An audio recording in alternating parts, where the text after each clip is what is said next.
महाभारत काल की बात है। एक बार कृष्ण और बलराम किसी जंगल से गुजर रहे थे। चलते चलते काफी समय बीत गया और अब सूरज भी लगभग डूबने वाला था।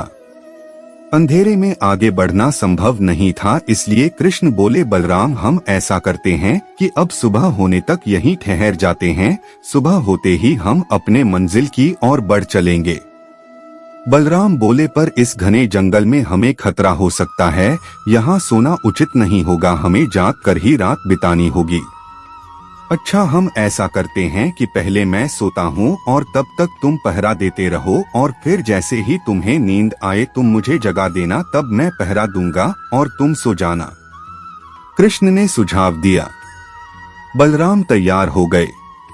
कुछ ही पलों में कृष्ण गहरी नींद में चले गए और तभी बलराम को एक भयानक आकृति उनकी ओर आती दिखी। वो कोई राक्षस था। राक्षस उन्हें देखते ही जोर से चीखा और बलराम बुरी तरह डर गए। इस घटना का एक विचित्र असर हुआ। भय के कारण बलराम का आकार कुछ छोटा हो गया और राक्षस और विशाल हो गया। उसके बाद राक्षस एक बार और चीखा और पुनः बलराम डरकर कांप उठे। अब बलराम और भी सिकुड़ गए और राक्षस पहले से भी बड़ा हो गया। राक्षस धीरे धीरे बलराम की ओर बढ़ने लगा। बलराम पहले से ही भयभीत थे और उस विशालकाय राक्षस को अपनी ओर आता देख जोर से चीख पड़े कृष्णा, और चीखते ही वही मूर्छित होकर गिर पड़े।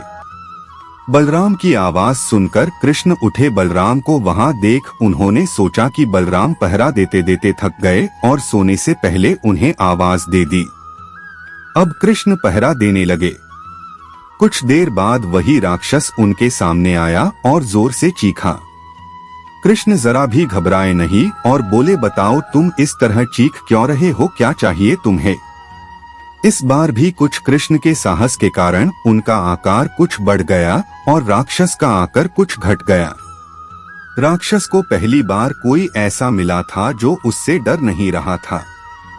घबराहट में वह पुनः कृष्ण पर जोर से चीखा। इस बार भी कृष्ण नहीं डरे और उनका आकार और भी बड़ा हो गया, जबकि राक्षस पहले से भी छोटा हो गया।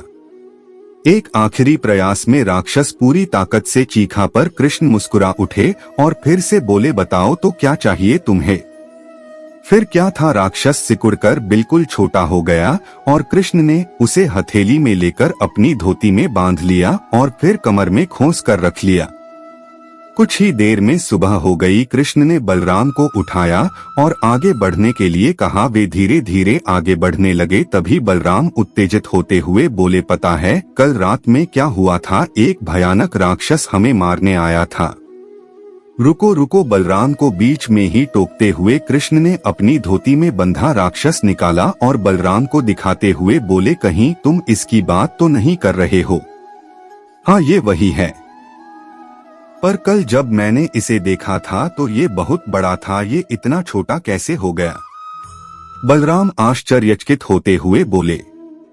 कृष्ण बोले, जब जीवन में तुम किसी ऐसी चीज से बचने की कोशिश करते हो जिसका तुम्हें सामना करना चाहिए, तो वो तुमसे बड़ी हो जाती है और तुम पर नियंत्रण करने लगती है।